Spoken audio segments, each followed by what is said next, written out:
This is John Beethan with AlternativeHealthTools.com, the podcast, and this is episode 49, titled Kalos Transformational Healing, Grandma's Magic, with Jacquelyne Price. It's subtitled, The Body is a Treasure Map for the Soul. Then I started studying and I wanted to go to school. I wanted to find a PhD program that could be specialized for me. I wanted to find something I could do philosophy and psychology and nutrition and acupuncture. And I wanted to be holistic before I even knew what holistic was. And they're going, you ought to find a specialty school because we can't do that. You know, I'm applying at Berkeley. And they're like, no. So eventually I'm on the phone with my grandma. Mind you, I'm one of 42 grand and great-grandchildren. So I reach out to her and we're chatting because I'm just thinking, gosh, I really want to be closer to grandma, and she's the witchy grandma, you know, I want to know more about what she does. And so I'm telling her about all these PhD programs I'm applying for, and she goes, oh, honey, you know that's what I do. I was like, you do what? She's like, yeah, holistic health. I am a naturopath. And I was like, oh, I didn't know that, Grandma. What does that mean? What is a naturopath, you know? And so she's like, you need to come to my next seminar in Seattle. And the great part about my healing process and how it's brought me closer to the work that I do now is that I have found the message in disease for me. So what my belief is that whenever the body is speaking to us through pain, disease, discomfort, whatever it is attempting to give us a message. And so if we get the message, the messenger is free to go.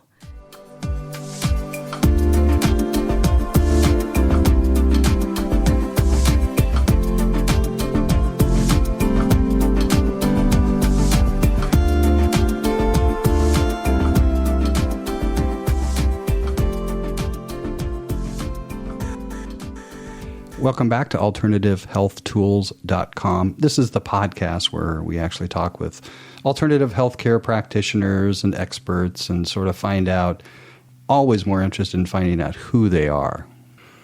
You know, I like to know who people are. So today we have Jacquelyne Price, who in a minute we're going to find out how we got connected. So why don't you just hi there. Say hi. Yeah. Hi. So happy to be here. Yeah, it's really great to have you. So, once again, we're trying to make the connection. Lisa Thorpe and I started Alternative Health Tools, the podcast, about 2 years ago. And the reason we started doing it is because I had met her at a fair that she had put on right outside the Thorpe Institute at Leucadia Boulevard and the 101. Oh, okay. And there's that little park. And I was so impressed with the people there that I just gave her a big hug after the event and thanked her for having me there. And she invited me to a lunch on Wednesdays where they used to do a lunch and alternative healthcare people would show up. And I was just amazed with the people. And so I said, I have 10 years experience podcasting and I'd love to start one with you. And so we started. Oh, that's great. Yeah. And so how did you get connected? Because this show is not about me, it's about you. Oh, okay. Okay, good. Well, I don't mind talking about me a little bit. So, it's really interesting, actually. So I'm somewhat new to Encinitas. I've been in the San Diego area for a little over a year, on and off, for the last 2 years. But from where originally? Originally the San Francisco Bay Area. That's where I was born and raised. And then I had lots of experiences all over California, so many travels and living situations, over 18 different, Oh, really? Yeah, a lot. Yeah. So since I've come to Encinitas, I've only really been here since October. So maybe 6 months, maybe. And I made some friends in the alternative field, and they introduced me to Lisa. It was on the web. And so they just highly recommended me. And so she went for it. She was like, okay, let's talk. Let's find out who you are. Okay, that's awesome. Let's do this. Okay, good. Yeah. Yeah. So I've been picking up the interviews for a while. And getting sort of back to who you are and stuff, some of your passions in the world. So how long have you been doing what you do? Oh, well, professionally, probably for 3 years, I'd say, professionally. It's even 3 years ago, though, it was a side project. I did have clients, but it was still building. And I'm still moving into it being completely my main source of my income. But this type of work is something that I've been interested in my whole life. Yeah, because my grandmother is the one that inspired me. Oh, really? Mm-hmm. Yeah. So how did that come about? So she was known as kind of the witchy grandma. Oh, she had a fun. reputation. Yeah, and she'd come over to the house. I remember being 6 years old, and she's muscle testing me. And, really? And she found that I was dyslexic. She had me do certain exercises. My reading improved, things like Fabulous. that. And so it was just like, wow, grandma's magic, Yeah. And so Grandma's Magic. Mm-hmm. We might have to name this show that Grandma's Magic. I think that's a great name. Yeah. And so I just always wanted to follow in her footsteps. I wanted to be traveling the world, giving seminars, doing talks and teaching people. And I really didn't know what she did. I really didn't most of my life. I just kind of knew she was magic. And when I graduated college with a degree in art, Nice. originally wanting to be a psychologist, a neuropsychologist, actually. So I'm really wow. interested in the brain. Yeah, we can talk a lot about that. Yeah, I love have the an brain. interest in it as well. So I studied a bit of that in college. Actually, I had a traumatic brain injury in high school. So there was a limited amount of studies that I felt capable of because of my counselors and my parents and everyone saying, you're not going to make it. Oh, you're going to waste your money. So do you want to talk a little bit about that? Or? You might as well. It's part of the story. Well, it's it's unusual to have a guest on this show that hasn't had some sort of health issue of some sort in their life that sprung them into the field that they're now practicing. Yeah. So you're no exception. Yeah. So welcome to the club. Thanks. Yeah. So yeah. So what was that all about? So at 16, I was a passenger in an auto accident, and I died for 4.5 minutes. Was in a coma for about a week, and on and off the last 3 days, coming in and out of consciousness. When I came out, I had the mentality of an 8-month-old, and so they put me in a rehab for brain-injured people, thinking I'd be a vegetable the rest of my life. And in a matter of 6 months, I was back in high school. Wow. Yeah. What was the turnaround? The reason, you think? It's very spiritual. Of course. Yeah. Well, if you've been listening to this show in the last 3 or 4 episodes, it's been all about that. Mm-hmm. So good. Good. So just let it out. I guess I will. Okay. So there was a point I remember, and I've did some regression around this too, just healing myself, and a point when I was in the coma that I remember being out of my body, and I remember looking down at the body, going, "Oh, that's a choice to be in there." A choice. Mm-hmm. I could choose. I could choose to be in there, or I can choose to not be in there. And I remember my dad being kind of over my bedside, and it was really sad. And I felt I just wanted to try again. I mean, I was 16. I messed up a lot. I was a really rebellious kid. So, and believe it or not, like before the accident, I would say that I didn't like who I was at all. Yeah. And so when I chose to come back in my body and realize that death wasn't necessarily something I needed to be afraid of, that I really just wanted to try again, and I had things to live for, and I had a newfound purpose for living, all of a sudden life made sense, and I came into my body with the inability to speak, walk, talk, eat, read, write, everything. Mm-hmm. But I knew that I would be fine. I knew it. There was just no doubt in my mind. And so although I couldn't communicate that, I couldn't even, sit up and walk somewhere and show somebody. Mm-hmm. I knew that it would all work out. So I pushed myself really hard. And for 6 months I was in the ICU for part of that, and then in the rehab for part of that, and doing physical, occupational, and speech therapies, and learning a lot about my brain, going to a neuropsychologist who taught me all about it. So what was the takeaway on that one? The number one thing? The number one thing, I think, is that understanding how the brain works helps people to have peace around where they are in their process. Understanding how the brain works allows people to have peace in their process. Mm-hmm. And that's what worked for me, is when she said, there's a couple things she had said to me, something like, because I was very impulsive, they had to blend all my food up in a blender and give it to me, and it was like cat food, and I hated it. But she would say, the reason why is because you're very impulsive, and the reason why you're impulsive is because with brain injuries and short-term rehabilitation, people become violent and impulsive. It's just how the brain works. So over time, this will fade, but you just have to, So it's the way your spirit and your brain and your body fight back. Is that fight back to life? Is that what I'm getting? Yeah, it definitely feels like it's and more so it's coming back in because it's fighting because it wants to be here, and now it's just like it's hungry for it. And at the same time, it's also just understanding from the observatory position that my brain will do this, and then it will do this, and then I will be fine. And understanding that timeline was really important for my healing, because it was like, it's really hard for me to look at this page right now trying to read a book, and everything was blurry, and I couldn't keep my eyes on one line. And it took me, 3 hours to read a paragraph. Wow. But I would sit and I would read, and I would try until my eyes began to focus, because I did have some muscle damage in my eyes because of all the neck trauma. So there was, all that. But what it all led up to really was me waking up as a new person. I had a new voice. I had a new lease on life. I had a new vision for who I was, and I was full of peace. I was full of passion for living and helping others and service. And, my sister, she came up to me maybe 3 years after the accident and said, "You know what? You were so mean to me before the accident. I kind of wanted you to die. I kind of hated you. And when you came back and you were so nice, I didn't know what to do. I hated you even more." Well, you did die. Right? You did die. I did. And I was born again in the more spiritual sense. Right. Yeah. And it's all because of a choice. Yeah. You made a decision.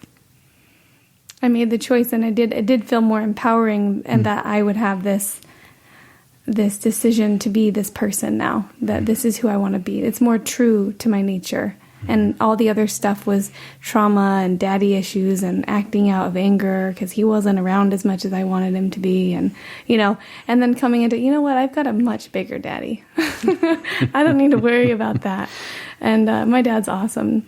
But, when you're younger, you have those things. Sure, I did. Yeah. I ran away. Oh, yeah, I did too. Yeah. Yeah. That was good. Interesting what happens. I left home at 17 because I did too. Interesting. It's, we're the leaders. Yeah. The leader type. It's just, my sense was that there was something more. Yeah, that's what I felt too. And and a lot of it was the rules that were given to me just didn't fit the way I wanted to live my life, And there was a girlfriend involved. Oh, yeah, always a girl. Yeah. Or a boy, right? Or a boy. There was always a boy for me. There was. Yeah. Yeah. Yeah.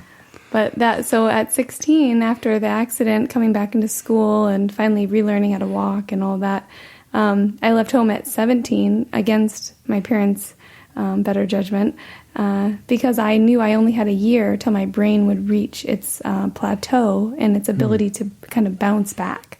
And so I really needed to stretch myself, and my psychologist told me that. And so I signed up for 17 units, and which to me was a lot because 12 is the average. And I went to school full time, and I got C's, but I passed, and it was a challenge. They had told me because of my brain injury, I should have a note taker and I should have more time on tests, and I had but I never took advantage of it because I just thought, I don't want to be babied. I really want to push myself. I want to do this the hard way. I've kind of always been like that.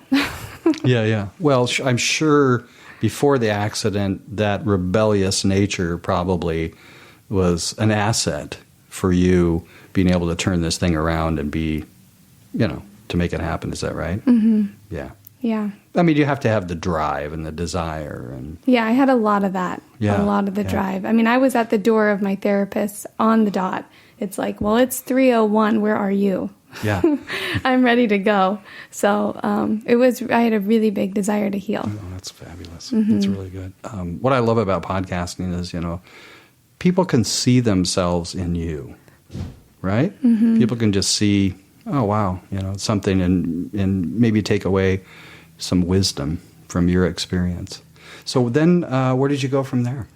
So I was in college. It took me about 7 years to graduate. Uh-huh. And I was married at one point. I clung on to the first boyfriend I got in college, even though I told myself I wouldn't date till I graduated. And I just clung on to that first guy. And we were together for a total of 5 years. Mm-hmm. And then I divorced him. And yeah, that was just a chapter that needed to be closed. It was just all codependency, you know, and it was very challenging to my boundaries, finding my boundaries with people, especially verbally. Mm-hmm. And so he was a very interesting human, and I had a lot of compassion for him, mm-hmm. and I really wanted to see him do well. And the less and less he did well, the more I got kind of, you know, tired. Mm-hmm. And so what, as a mirror, what did he reflect back to you? I would say that's an interesting question, especially because I do these kind of things, but I've never thought about it that way with this one. You know, he was in the middle of this struggle, this spiritual struggle. It was always heaven and hell, and he even had his body tattooed. All one side was like really angelic and beautiful, and the other side was like demonic. And he would say his body is the battleground. And I just thought, oh man, you know, poor guy. And so I wanted to be the savior. I was walking into the savior archetype. I wanted to save him. Mm-hmm. Yeah. And so I finally realized that it was not in my power to do that. And so I walked away and saved myself. Yay. Yeah. Yeah. So I'm glad I did. Yeah. And then I actually switched majors to art. So I was went from psychology to art, and I was a painter of I did acrylic, I did oil, but mostly abstract, and I loved painting. It was my therapy, and I really only graduated college because I loved the therapy of it. Yeah. You know, I didn't really care to graduate. That wasn't really a goal of mine. I've never thought about life that way, I guess, in this timeline of things you need to get done, but my whole family kind of pushed for it, and so I said, all right, well, if I'm going to do it, I'm going to do it in something fun. And so I went and got an art degree. So basically what you're talking about is art therapy? Yeah, it was art taking therapy yourself for me. through art therapy. I have a story I won't share with you right now, maybe after the show, about experiencing that myself. It's so powerful. Oh yeah, it's really and finding incredible. your expression, for me, that was a big part of it, is finding that ability to express myself. Yeah. So, and yeah, for me, it was about getting out of the way and just let it happen. Let the spirit, whatever, take over. So most of my work, it was more about the process. I was never looking at a tangible result like a... Yeah, either was I. Oh, okay. I see what you mean now. Yeah. It's just like get out of the way and do it, and then step back and go, wow, I did that. And it was like, wow, look. So, okay, so how do you integrate that into your work? I do a bit, not necessarily hands-on. I mean, I do teach a class once a month in North Park called Artful Vision Questing. And Nice. That's the second Monday of every month. And I'd lead a meditation, and then me and a friend teach an art class. Nice. Yeah. And so people can artfully express what they meditated on. Very nice. It's beautiful. Yeah. So, what's your website? JacquelynePrice.com. There you go. We'll include everything we're talking about in the show notes for everybody that knows. And just so people, maybe if they don't know and you want to share what we're doing here, is that if you go to our website, alternativehealthtools.com, we have an app. Makes it really easy to keep up on the shows and stuff. But we'll include all the show notes and stuff so people can... I want... If you're listening, I want you to take this art class if you're anywhere close. Yes, please come. Yeah, I also do one other monthly class. So that art class is once a month. And then on every Tuesday at Eve in Encinitas. Eve is fabulous. Eve is awesome. No, when's that? I would go there. Yeah, it's Tuesday nights. Tuesday nights. At 6:30 we meet for food and we eat together there. Everyone 6:30 Tuesdays. And then 7:30 we do a meditative circle.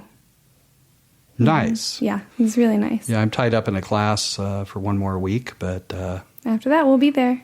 Yay, good. Yeah. And sometimes I bring in musical guests to play live music while we meditate, or Oh, really? special speakers that might share insights. I'm so glad we're talking. I love know. this.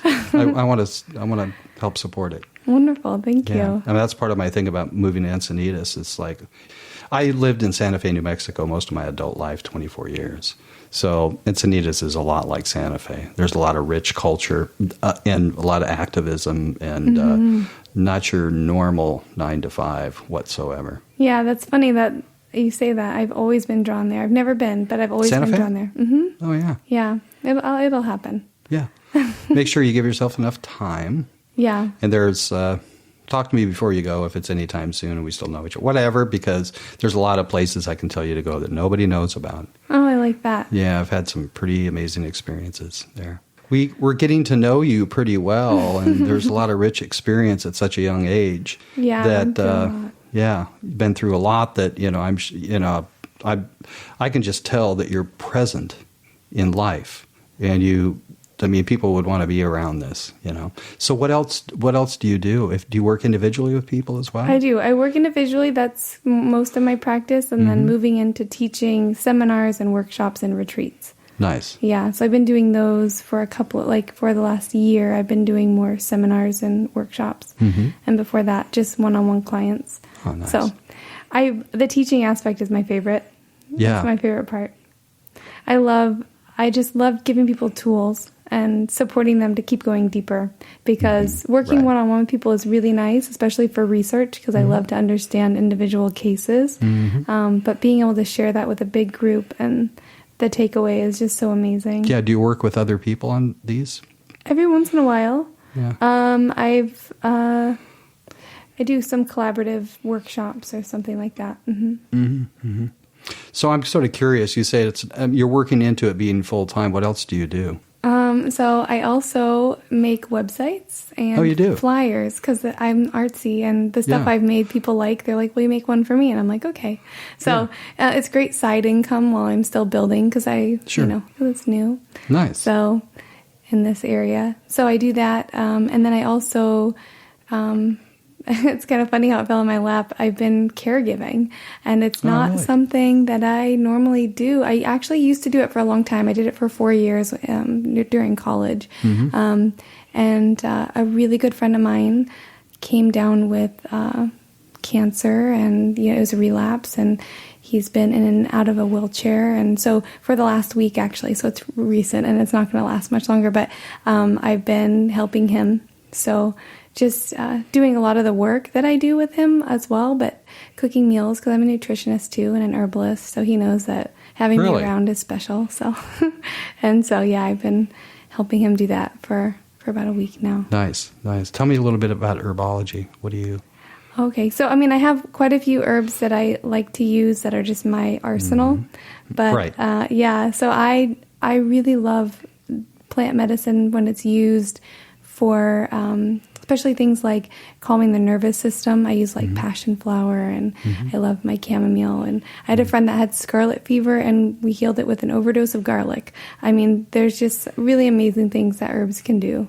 So nice. Yeah. I know. Yeah, all their properties, and being able to substitute that and get people off medication and substitute with herbs is so important. Yeah. I used to be on medication, got myself off. Me too. Oh, yeah. What was yours? Well, mainly from some health issues I had in 2009 related to the heart. And so on any kind of drug you can think of, like blood pressure, stabilizing the heartbeat, that sort of stuff. So a lot of it is just cleaning up the diet, but also drinking really good, high-quality filtered, ionized, natural water with a lot of hydrogen in it. Yep, and your minerals. You got to get all those minerals so the electricity is flowing. Yes. Did you take some hawthorn berry? Actually, there was a time where I'd done that, yeah. Strengthens the heart. And it actually strengthens it permanently. Yeah, me too. So actually, I've been on a journey the last 2 years with an autoimmune disorder. And so it started as, so it's all spiritual. It all comes back all the time. Because when we go off the path, we're reminded. Exactly. Where are you going? Come on back here. You have something more important to do. So I finally broke down. It was about 2 years ago. I was living in LA and West Hollywood. I was acting. I had 7 jobs. And I was way overworking myself. I was working 7 days a week and just to pay rent in an apartment I didn't like, living in a relationship that I wasn't totally satisfied in, and just ready to start living, And so I had a panic attack, the first one in my life. I thought I was having a heart attack. The whole left side of my body went numb. I was sweating. My heart was palpitating. I thought I was going to pass out. And being the herbalist, actually, that's when I was kind of finishing up school. I run in, I grab the cayenne pepper, I grab the garlic, grab the oregano. I'm just throwing everything in there, the chlorophyll, I just threw everything in there, and I got myself really worked up. I don't think that was the best thing to do when you're feeding an anxiety attack. But for, I thought it was a heart thing. So I was really worked up, and it lasted about 3 days. I didn't calm down. It was just constant. And then that kind of fed into about a 1.5 year long battle with panic and anxiety. I'd have up to 7 attacks a day where I'd be in the fetal position crying, thinking I'm dying. And it was horrible. And I was afraid to go to the doctor because I didn't want them to tell me something was wrong and curse me, because I'm thinking, well, I can heal this. And every day it's going to get easier, and whatever it is, I'll just clean up my diet. What would I do if I had a heart problem? I'm just going to do that instead of going to a doctor and having them tell me I have something wrong with me and then believing it. And so I actually monitored it with diet, with meditation. And what happened, I think, is because of all the intense stress, to that extent, and for that prolonged period of time, it wore down my adrenals, wore down my thyroid. My thyroid started to become enlarged, and I developed hyperthyroidism. And so after about 1.5 years, I had really done well monitoring myself, and the palpitations had, become so slim. It was just maybe a couple a week, and the panic attacks were really rare. Really rare. And so I got to that point where I was like, you know what? I'm going to go to the doctor now. I'm going to let them tell me that I healed myself and that I'm better, Did and you go? Just for a checkup. I did. And when I went in, they felt my thyroid. They said it was enlarged. They sent me for ultrasounds. They sent me for blood tests. They came back and they freaked me out, and they said, you need to be on medication. I don't know how you're how you're even functioning right now. And but you need to get on medication. But you need to be on medication right away.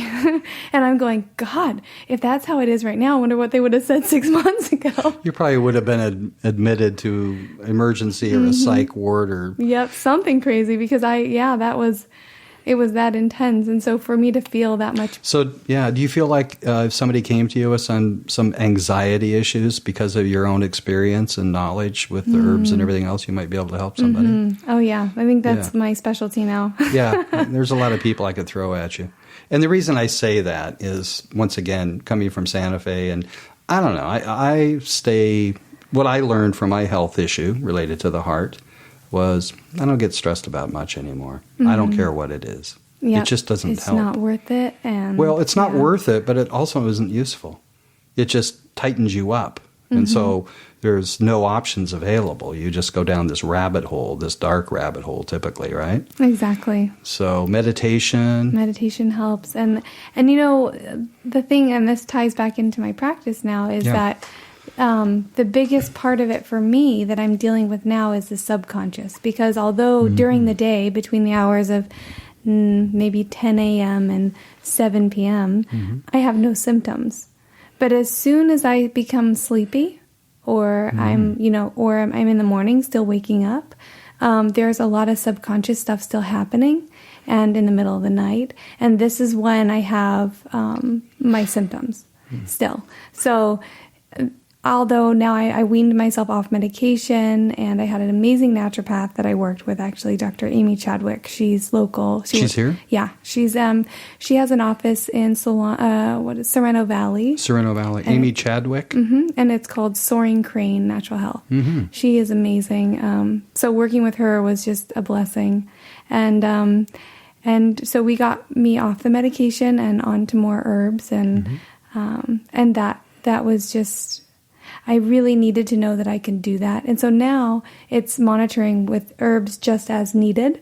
And I'm noticing now, it's just kind of in the mornings when my adrenals are tired. If I didn't get enough sleep, I have to be in the routine. The routine is the most important thing for me. I'm a Vata Pitta dosha, if you know what that is in Ayurveda. I have no idea what you just said, but I'm willing to learn. Yeah. What does that mean? So, what system does that come from? So that comes from Ayurveda.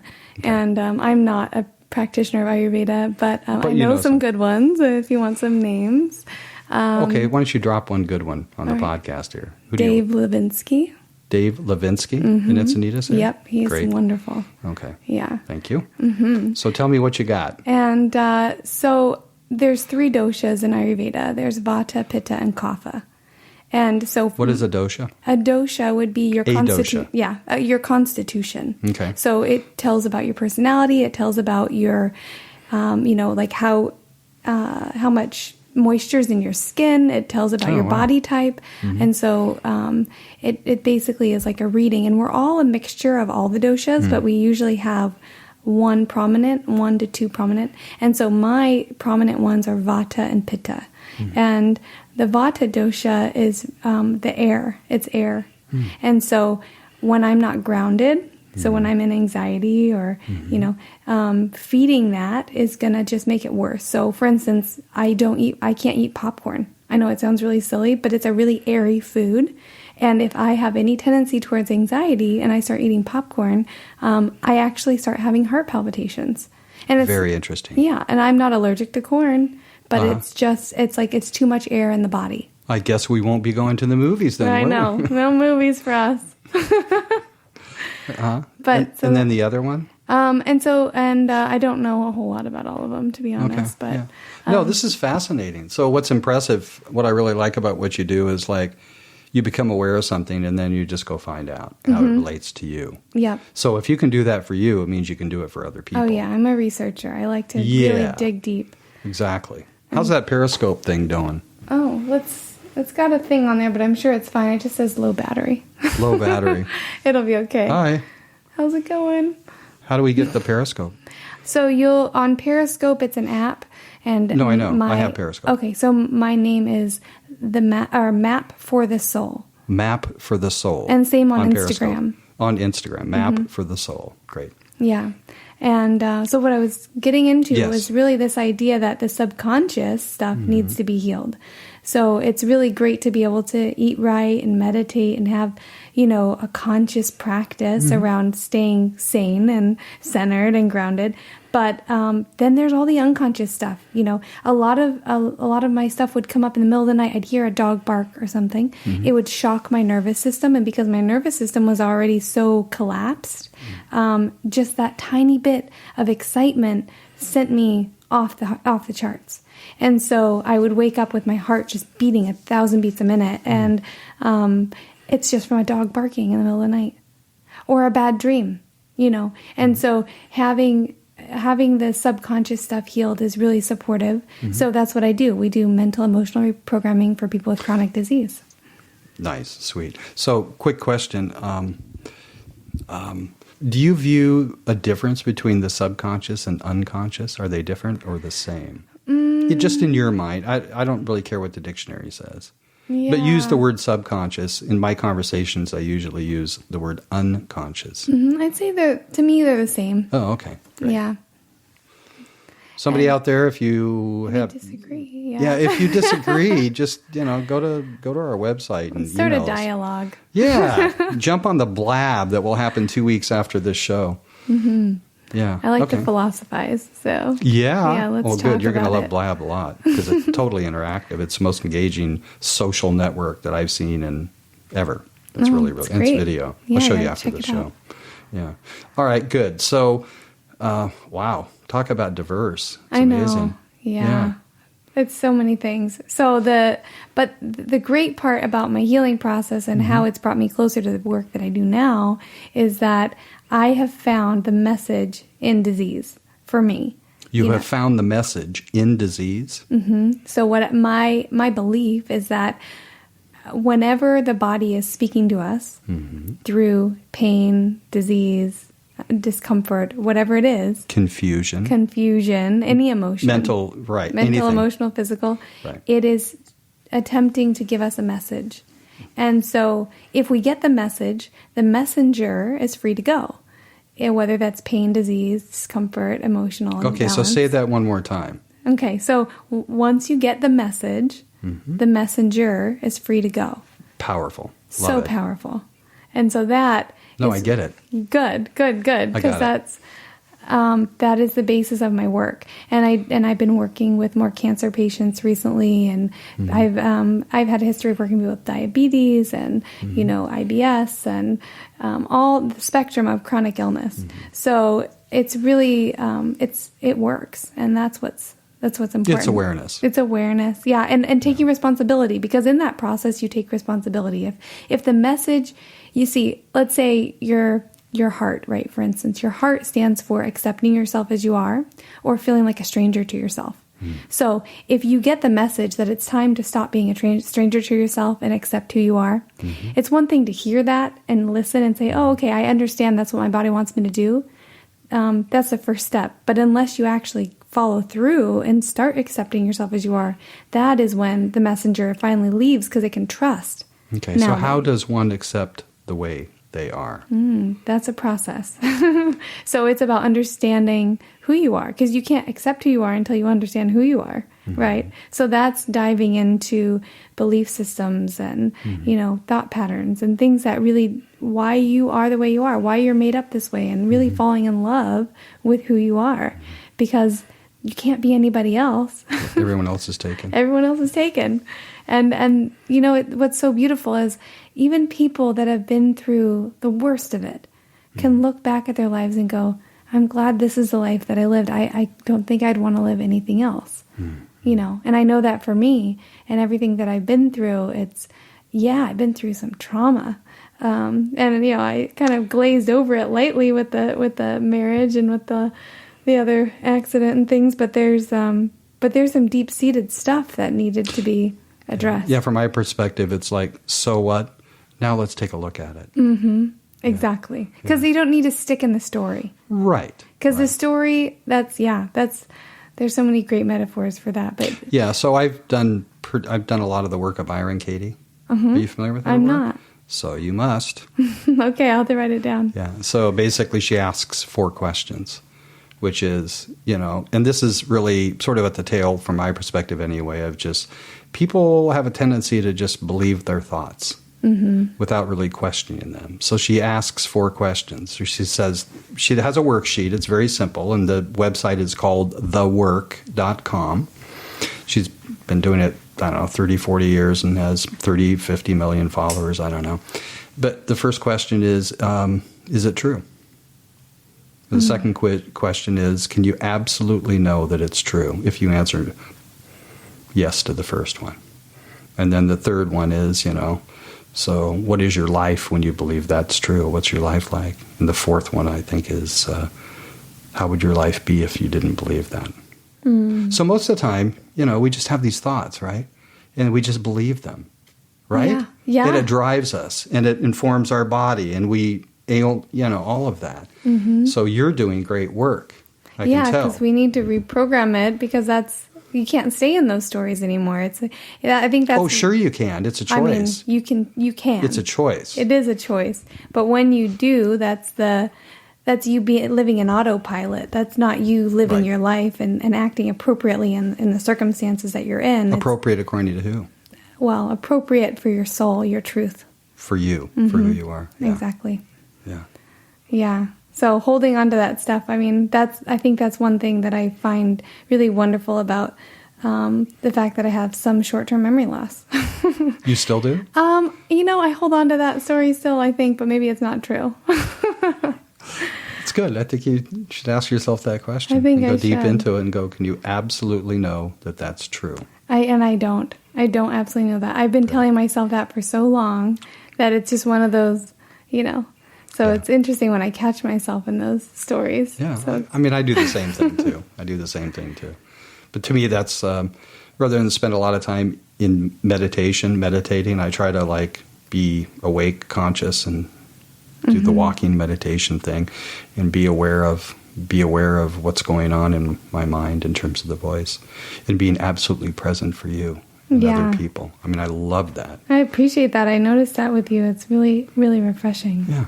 No, that we get to know each other at a deeper level too, which comes across the podcast. We hope. I think it it's good. does. Yeah. So, I'm really just curious. I mean, you have quite an orchestration in your life of things, and so I'm sort of getting the sense that when you discover something and you work with it and it works, then you just pull it in. Mm-hmm. So you've got your toolbox. It's not like the toolbox is getting bigger and bigger. You got a lot more tools, and then at some point, can you imagine just letting go of a lot of tools and really just having like maybe 3 main ones? That's interesting. That's what I'm in the process of doing right now, actually, because I have done so much from, the fashion industry to being an artist. I had my own fashion line for a couple of years. Oh, wow. Parasol Project. Oh, that was the name of it? Mm-hmm. Parasol Project. Yeah. And, I went You're not driven, are you? I'm not very driven. I've been an entrepreneur since I was out of the womb. I used to, Really? I used to collect 5 years old, get out of my way? Mm-hmm. Okay. I would collect my neighbors' flowers. Uh-huh. I'd pick them all, and then I would take them to my backyard and spin them in this old dryer we had sitting in the back. It was not plugged in. Yeah. And I'd spray them all with my mom's best Chanel perfume. and then I'd sell it right back to them. Oh, really? They thought it was the cutest thing. Oh, yeah. So, they thought it was cute and you made money. They bought it, so. Yeah. Good. That's good. But so what other things did you... Oh, in that vein? Yeah. Because these things are... I think they're fascinating because they sort of like... It's a structure. It's a pattern. Mm-hmm. Like, what's next? Well, just look at everything that came before. So what else? Yeah. Well, I'd say just about every job I've had has led me to do it on my own. So, for instance, another example is the way I got into being in fashion. Yeah. I never was a seamstress. I never knew how to sew. I was, I didn't know the first thing. And so one day I just decided I wanted to do it. So I had a girlfriend and she brought her sewing machine over, and I had one sitting at home. My mom had bought it for me years ago, but I'd never done anything with it. I had like one pattern sitting there that I'd never tried, and I thought, let's do it. So we went to the thrift store and we bought a bunch of shirts and skirts, and we just sewed them together, just tops to bottoms. It was nothing hard. Mm-hmm. And then we would sell them at fairs. Mm-hmm. And I got really into it, and I thought, wow, we made a lot of money doing that. I'd like to try to make something else, something that I can create on my own. And so I started making my own dresses. And the insides of them were just horrendous. Like if you saw the sewing work, it was bad. It was not good. And so, but on the outside, it was beautiful and always fit perfect. And I never measured. Not in conventional ways. Anyway. No, not in conventional. It was all by the eye. That's how I play music too. And I'm not a musician, but, that's another story. But basically, when I finally decided I wanted to really look at fashion and really learn more, I started looking for jobs as a seamstress. And I didn't know the first thing. But so in one of the job postings, it was for David's Bridal. Oh, wow. And they were hiring a seamstress for their wedding dresses or whatever. And so I went in for the interview, and they really liked me, and they asked me how long I've been sewing, and I told them, not that long, but I'm good. And they're like, okay, well, we'll send you down to the 8-hour test to find out all your skills. And 8-hour test? It was an 8-hour test in Sacramento, because I was living in Chico at the time. And so they paid for my transportation down there, and they paid me to be there. And I basically showed them what I could do on a sewing machine. And it was a big, huge Brother sewing machine, which are these industrial ones. Yeah, they're all metal. I know what they are. Yeah. And the girl showed me how to take in a wedding dress and how to hem and how to do. And then I started making wedding dresses. Outside of the place. Outside of the place, because they did not hire me after that. They knew I didn't know what I was doing. Yeah. So they hired and paid you for you to learn and leave and create your own thing. Yeah, exactly. Very smart. Very smart. Yep. Yeah. I didn't see that one coming. I went with the flow. I really thought I was going to get the job. Yeah. And when I didn't, I was just like, oh, well, that was great training. I guess I'll just do this on my own. So I started a little clothing company. Oh, wow. Yeah, really sweet. I even ran into a woman one time at the airport who she recognized me because her son had bought one of my shirts, and it was one of his favorite shirts. And it just touched me. So how did it come about that all stopped? And people are going, I thought this was alternative health tools. I know. No, but it's called health and well-being also. And so exactly. we're getting there. That's part of the well-being. Yeah. So I woke up actually on my 26th birthday. I'm aging myself. It's okay. I woke Aging yourself? Excuse me, but go ahead. I woke up on my birthday and I just lost the oomph, for fashion. Yeah. There at that lost week. the passion. I lost it. And lost the passion for fashion. I lost the passion for fashion. I really didn't care about the color of the year. I just stopped caring about it. Yeah. But what happened was I had actually designed a fall and spring line. And I had a friend, and him and I were going to fly over to Bangkok. And he had a pattern maker there, and they did work really cheap. So we were going to be able to fly over and stay in his apartment there, and he was going to show me off to the people that he knew. And I had $10,000 saved up, and I was going to make my line, and I already had a couple stores that were ready to carry my stuff, and cool. And I was ready to go. And all of a sudden I just went, nope, this isn't it. Yeah. This isn't it. And I woke up on that birthday, and it was a really strange day. I meditated most of the day. I was living in San Francisco and Hayes Valley, and overlooking the Bay Bridge and kind of this little loft place, and it was really beautiful. And I was sitting out on my fire escape, meditating in the sun, and I just would move to different sunspots all throughout the day in my house, just thinking, gosh, oh man, I gotta do something different. I don't know what I'm gonna do. And I started researching, and that day my uncle called me, and he said, so how's the fashion going? I'm so proud of you. And I said, I'm not going to do it anymore. And he's like, what? You can't just stop, And I'm like, well, I think I want to learn what grandma does. Cool. Mm-hmm. Yeah. So now we're full circle. Full circle. And he goes, no one can do what grandma does.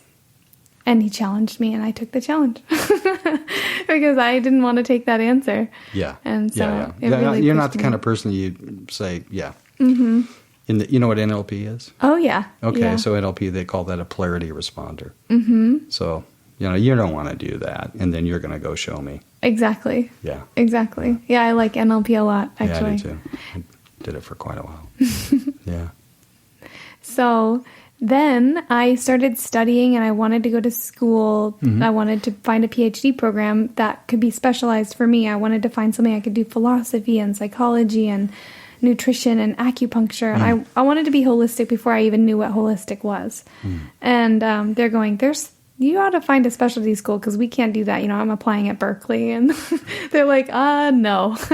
So eventually I'm on the phone with my grandma. Mind you, I'm one of 42 grand and great grandchildren. Oh my gosh. So I was not like in the lineup of kids that she would talk to very often.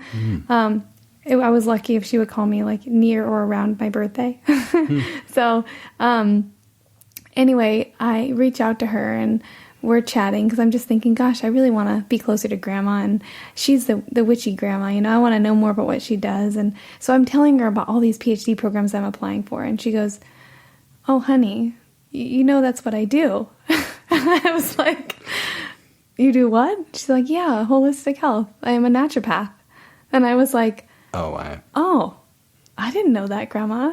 What does that mean? What is a naturopath? And so she's like, you need to come to my next seminar in Seattle. And so I flew up there in December. My birthday was in November, so that was a pretty quick turnaround to just jump into it. And so what's her name? Is she practicing? Mm-hmm. Well, she's referring out to me now. She's kind of semi-retired. Yeah. But her name's Dr. Valerie Seaman Gersh. Oh, nice. And she lives in Escondido. Oh, she now lives in Escondido. Mm-hmm. Yeah. Oh, nice. Yeah. So she's an amazing woman. She worked alongside the pioneers of applied kinesiology. Dr. George Goodhart was one of her. She was one of his first students. And Sheldon Deal with Touch for Health. Actually, if you've heard of that, Touch for Health and Kalos were kind of created around the same time because they were good friends. Oh, and they did a lot of research together. So you've managed to keep this in the family. Mm-hmm. Yep. It's pretty cool. No, it's very cool. And, she's worked a lot with Bernard Jensen. And Bernard, just briefly. So I studied 7 years on Orcas Island at a place called the Lewis Foundation. Oh. Okay. Yeah. And it was metaphysical, health and wellness, world religion, a lot more. And that was from Now I'm going to date myself. 78 to 85. So Bernard was on the board of directors. Oh, okay. And he came and did workshops there. So I knew him. Very cool. Yeah, Bernard in iridology and all of that. Oh, that's great. Actually, his grandson just reached out to me, John Jensen. Yeah, I don't know him. Yeah, he's local. Oh, really? And he does iridology. Oh, that's fabulous. He's amazing. You should definitely check him out. Yeah, and then one of the semi-founders of the Lewis Foundation, Lewis and Star Fairies, they moved to Phuket. Phuket in Thailand. Yes. Mm-hmm. And Star bought a rundown little village there, a little resort, and built it up because that's the kind of guy Star is. He likes projects. And they put in a rejuvenation center based on all of Bernard's work. Oh, wow. Yeah, so they had people flying in from all over the world. Is it still there? It's been blown down twice by tornadoes or hurricanes and stuff like that. Things, and I think it's still there, but I'm not sure. Mm-hmm. Yeah. Yeah, that place. See, it's a small world. It is a small world. Yeah. Wow. Yeah. And so, and also she worked along with Vernon Wolfe, the author of Psychodynamics. So that, working through the subconscious mind. Mm-hmm. And so a lot of my grandma's work, basically, she compiled all the stuff she studied. She studied nutrition, she studied hypnotherapy, she studied NLP, she studied, all these modalities and Chinese medicine. And so she brought them together, and that's what Kalos is, Kalos Transformational Healing, which is the modality that I practice. Kalos. Mm-hmm. Great. Yeah. I'm really amazed. And it's all rooted in applied kinesiology. So everything we do is muscle tested. Mm-hmm. And so... So talk a little bit about that, because there seems to be some confusion. Mm-hmm. I know. That's... Okay, so I have my arm up and, whatever. I mean, just... I'd love to talk about that. So let's do that. All right. So muscle testing is basically testing the relative strength or weakness of a muscle in response to a stimulus. So whatever the stimulus is, I could have you think of bread. I could have you think of your mother. Mm-hmm. And what's happening is on a cellular level, there's electrical communication. I understand that. And so if it's just like a lie detector test. Actually, a lie detector test is muscle testing. Yeah. So, but they're just doing it with machine to monitor. And what's happening is when you tell the truth, your body contracts. It becomes strong. And when you lie, it actually becomes weak. And it starts to, just kind of relax.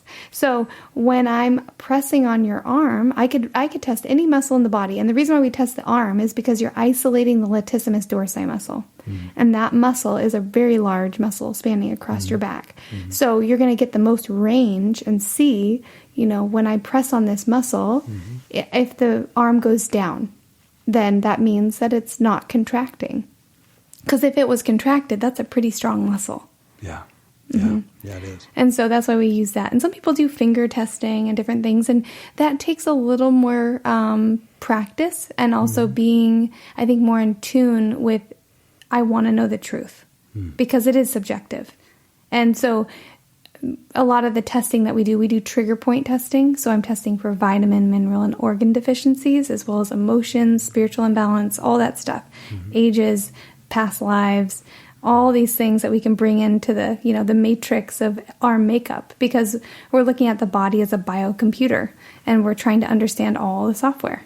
So it's, we're able to test all those things. And so we have to stay neutral. And the only way you stay neutral is staying in the belief that I want to know the truth. Yeah. Mm-hmm. Yeah. No. I get that. Yeah. And so, it is obviously, they don't use it in hospitals because it's hard to repeat it. And so, there are, and I also am of the belief that different practitioners will get different answers and not that they're wrong. Yeah, I've wondered about that. And the reason why, this is my philosophy, is that whatever I'm capable of helping you with in my realm of expertise, when I test you, it's going to bring up the things that I can support you with that are still their issues. Right? But let's say you go to my grandma and she tests you for something else that comes up. Well, her realm of expertise is different.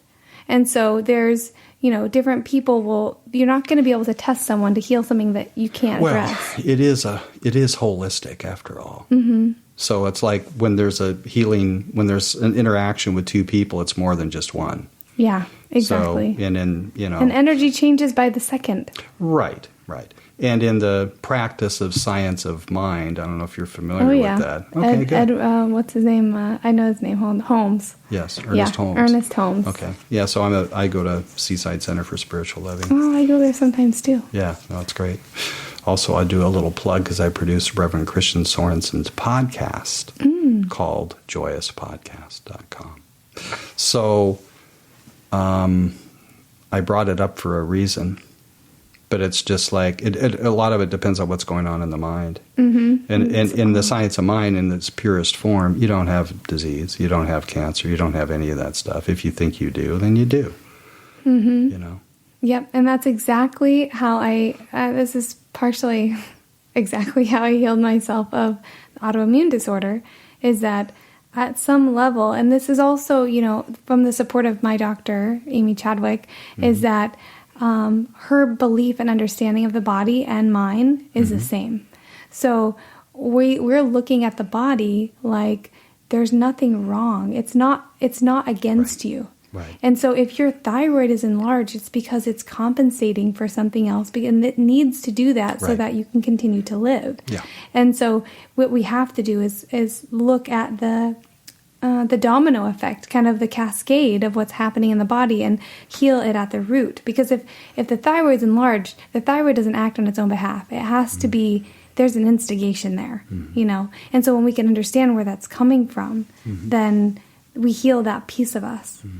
And then the thyroid could go back to functioning normally. There's nothing wrong with it. Yeah, we don't need inflammation, in a sense. I mean, there's a whole lot of disease and stuff that everything comes with inflammation to some degree, and it's protected by nature. Mm-hmm. But it's not exactly what you want. You're welcome to have a sip of water if you want. I appreciate it. I just thought about that.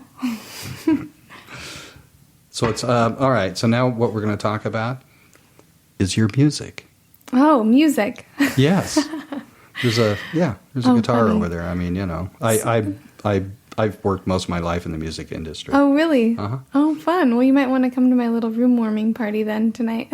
Your what? It's a housewarming. I just moved to Del Mar.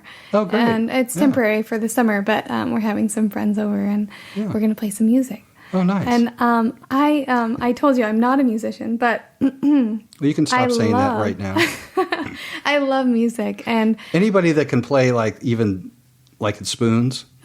Musician. What are musicians? People that play music. Come on. It's true. Yeah, it is music. Okay. Are you a professional? Probably not. No, I don't get paid. People would pay me not to play, but then you are professional. I guess I am. But yeah, so I've got. I had a guitar given to me by my dad when I was 17 or 15, and it was his when he was 17. Oh, nice. And so I still have that guitar with me, and I learned to play it really well before I was in the car accident. And then after the car accident, it just never was the same. But the hand-eye coordination thing. But I can pick it up now, and I can play all the same stuff that I used to play. I just haven't really gone on to play more. Yeah. And I play the piano a little bit, but it was always by ear. I don't read music. I just really enjoy expression. Yeah. So what do you think music does for the healing process? It's vibration. Mm-hmm. It's vibration. It's tuning you. You know, it's definitely a healer. It's tuning you. It's tuning you. Yeah. Well, in indigenous cultures, people play. Indigenous cultures, people do art. Mm-hmm. We, in our culture, we have a tendency to think, oh, I could never play a music instrument. I could never be a painter. I could never do this. I could, once again, it's all this stuff that starts up, above our neck. It's mental. Yeah, it's crazy. And we can just do it. And I'm one of those types of people that I like to just do it. Yeah. So I'm the one that also talking in a British accent, just given new any kind of urge to do it. It's like, no, just do it. I don't have to really worry about being instigated. Yeah. There's no context. No context whatsoever. And you've done acting too. Yes, I've done acting. And now that I'm in an accent, it's really hard for me to come out of it, but I'll just try. No, don't. It's charming. We love it. Yeah, so it sounds like all these things, it sounds like you just live life. Yeah, I'm just here. And I just show up. Yeah. I just show up. That's delightful.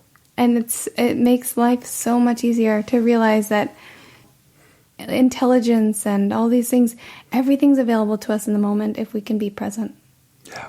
And I'm not saying I'm a master at being present, but I definitely enjoy it, and I definitely try to bring myself into it as much as possible. Yeah, that's great. Are you familiar with the work of Tara Brach? Mm-mm. TaraBrach.com. TaraBrach.com. I'm going to look it up. Do you listen to podcasts? I do now. Oh, good. Yeah, she has a really wonderful podcast. So it's usually about an hour of a talk, and it's all about. She's a Buddhist meditation teacher, very well known. She's in my opinion, is the best I've heard in 30 years. So. Oh, that's wonderful. Yeah, short of maybe Ram Dass. Listening to Ram Dass. I love Ram Dass. Yeah. So anyway, I just mentioned it just because I always like to plug stuff like this, so when people are listening, they go, "Oh, I think I'll write that down." I'll mention in the show notes, and it's good to have. Yeah, I think my main thing is I think people just need to slow down, take some time. Like, I agree. The latest trend really in meditation is just take 5 minutes. Yeah, don't have to sit for 20. Just so people say they don't have time. You have 5 minutes. And something I'd like to add to that. Yeah, please. So I had a client the other day.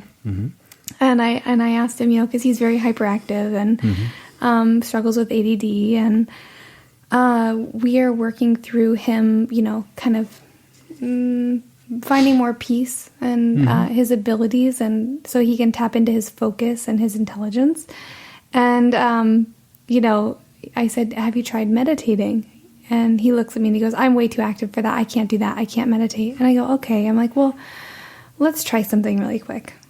And I have him lay down on the table, and I tell him, "I want you to just close your eyes for a second." And I said, and I want you to just become aware of the sounds around you. What do you hear? Can you tell me what you hear? And he goes, "Oh, I hear mostly cars." And I'm like, "Okay, well, what else do you hear?"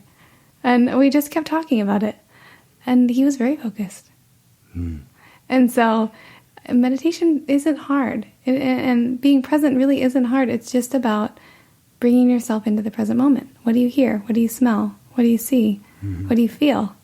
What do you feel emotionally? What do you feel physically? Is there temperature changes? Is there a breeze? And that's meditation. It's bringing yourself here. Yeah. So I thought that was, I don't think he understood it. I think he still at this point is confused why I did that. He's like, "Oh, why would you have me listen to things?"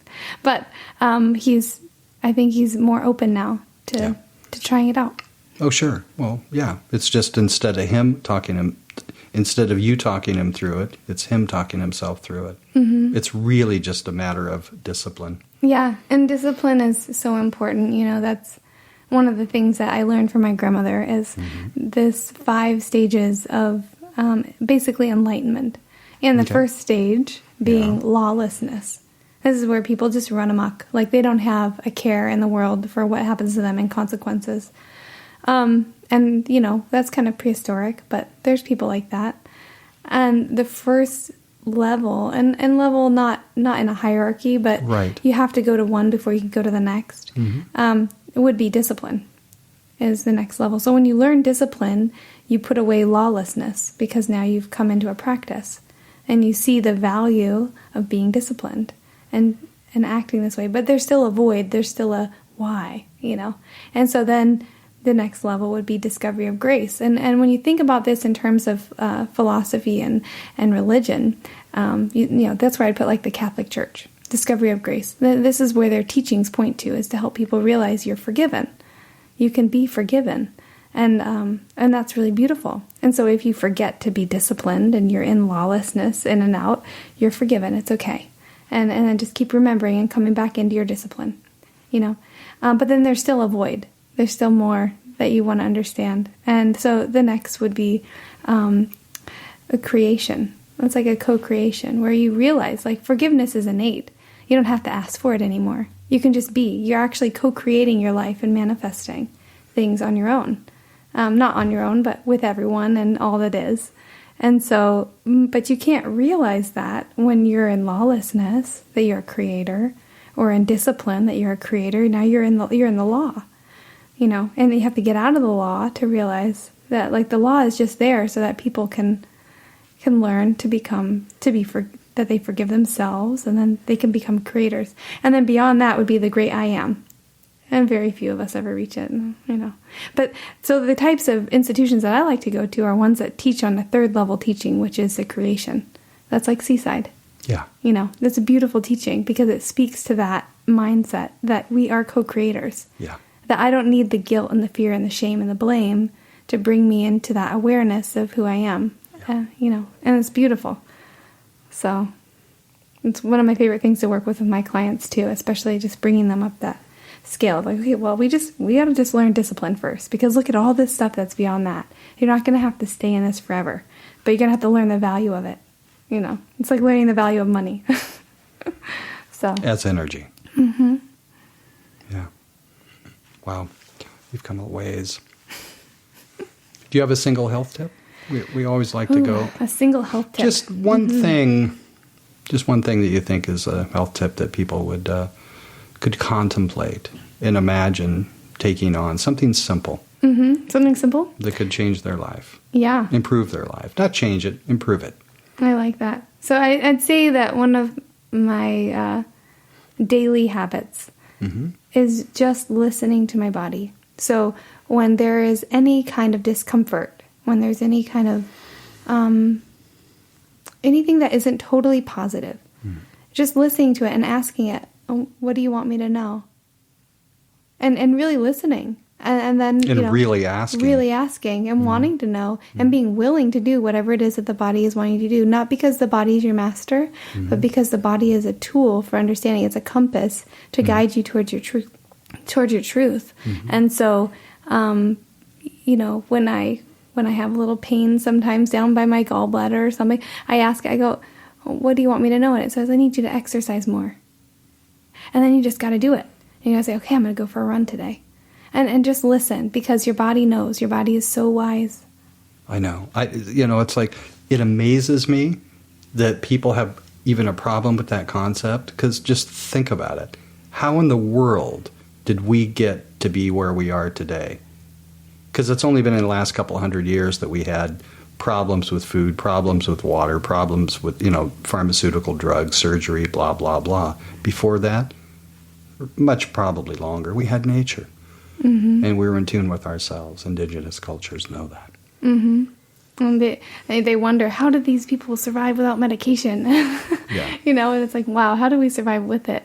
Because then we give away our power, Mm-hmm. And when we can rely on something outside of us to take care of us instead of us taking care of us. Mm. Nice. Anything else you want to say? We'll wrap it up here a little bit. Well, what else do I want to say? I think, the main point, too, in the work that I do is about healing the cause. And so it's not about, and obviously I think this is like well understood in the holistic world, but for anyone listening that is not so keen on that, is understanding that symptoms are here to point us towards a deeper message. But if you heal the symptoms or you get rid of the symptoms, let's say you take an Advil because you have a headache, then you're masking your body's speaking to you and you can't listen. So maybe it's telling you you're eating too much sugar. And how are you going to know that if you keep taking Advil? And then that's how you got diabetes. So I'm the type of person that I don't mask any of my symptoms. If I've got cramps, if I got headaches, then there's an issue and I need to listen, I need to act. And so, obviously got to the point that I took medication for my thyroid because it had gotten to such an extreme, but right. I was doing the work. And that's the proper use of... Yeah. And there is, because there is Absolutely. A balance, and I'm not against using medication now. I realize I used to be. Or surgery when you need it. When you need it, because sometimes the body gets to that point where you can't. It's less likely that you're going to heal it on your own without some support because it's gotten to such an extent. But if you're willing to do the work and not just say, okay, I'm going to take this Advil and just keep eating and doing everything I'm doing, and say, you know what, I think this is from a blood sugar imbalance. I'm going to go on a 3-week candida cleanse. And take an Advil. Go for it. Yeah. So I was going towards ending this episode, but I actually wanted to bring something up for people, because you put the word Advil and I don't know if you said diabetes in the same sentence. So this is just like a point of awareness for people. So can you explain that? Yeah, definitely. Well, so I mean, I think I know, but go Yeah, ahead. let me bring it up. So 95% of the reasons we have headaches is blood sugar related. Now, would you also say it's also digestion? Oh, digestion's a big part of it, for sure. Is it related to the blood sugar? Yes, it is. Okay, so I'll stop interrupting you and let you continue. Well, especially so in my case particularly, and it's easier to talk about me just because that's where I'm feeling it. Because I have so much anxiety in the past, it ran down. Yeah, thank you for noticing. In the past, I was run down. I wore down my adrenals. So when my blood sugar drops, it pulls energy from the adrenals because it's needing, and there's this whole cascade of how things work in the body. But what's basically needing to happen now is that if I lose blood sugar balance, I'm needing to pull glycogen storages in the liver, which 40% of protein becomes it doesn't become sugar. Everything else you eat becomes sugar. So 40% of protein doesn't. It becomes glycogen in the liver and stored there so that when your blood sugar drops, you can pull from that reserve. Right. But people with anxiety, people with stress, and people with... Which is most people. And adrenal fatigue, which is most people. If you have to wait until your blood sugar drops and then it pulls glycogen, that is going to really strain your adrenals even more. So... that part of digestion, of keeping the blood sugar at a normal rate, most people with adrenal issues probably need to eat every 2 hours just to make sure that you don't have to dip into that glycogen storage. And so that's what I'm doing right now, and it's really supportive. Can I get you something to eat? Oh, I know. It's been a while. I did bring nuts. Good. And so digestion and blood sugar, hand in hand, needing to know, how long things take to digest. You don't want to eat protein within 3 hours of each other. So you're going to need to have and food combinations, how you create enzymes. Yeah, sure. So, yeah, it's very important. Good. Well, all right. I thought we were making a reference also to pain relief. Oh, pain relief. Right. So when you're getting a headache, eat protein. Yes. Don't take an Advil. Eat some protein because that's what's going to balance your blood sugar more. Yeah. Thank you for the reminder. You're welcome. I think you need to eat. So I think we'll close this. So we've done a health tip, and Jacquelyne, I really want to thank you for being here. Oh, thank you. It's been really nice chatting with you. I want to share this one with a lot of people. It's what I do. That's what I like to do. It's like, you got to listen to this episode if. Yeah, and maybe. That's good. We'll do another one and talk about some more Kalos stuff. And I know we were talking about, there's so many tangents, like so many stories and so many things that we can go off on. So we're at close to episode 50 with a total of about 60 or 70 healthcare practitioners over the last 2 years. Oh, that's great. And I'm making a public announcement here that Lisa and my intention is to get everybody together maybe sometime in August. Oh, great. Yeah. Because one day I was going... We were talking about it. I go, wouldn't it be fantastic to get everybody in the same room and, quite frankly, celebrate them being on this show and getting all these healthcare practitioners together and, have a band and do a party and or whatever. I like to dance. Oh, good. Good. Like, who doesn't? Anyway, so just everybody out there, show notes, alternativehealthtools.com. Once again, we have an app there, or you can subscribe on iTunes, iPhone, Android. And also, we're also submitted and accepted and now free-flowing in Google Play Music. So if you have Android, you just go to Google Play Music and do a search for Alternative Health Tools, and you will see us right there. And you can subscribe to the podcast there. So thanks again. Yeah, thank you.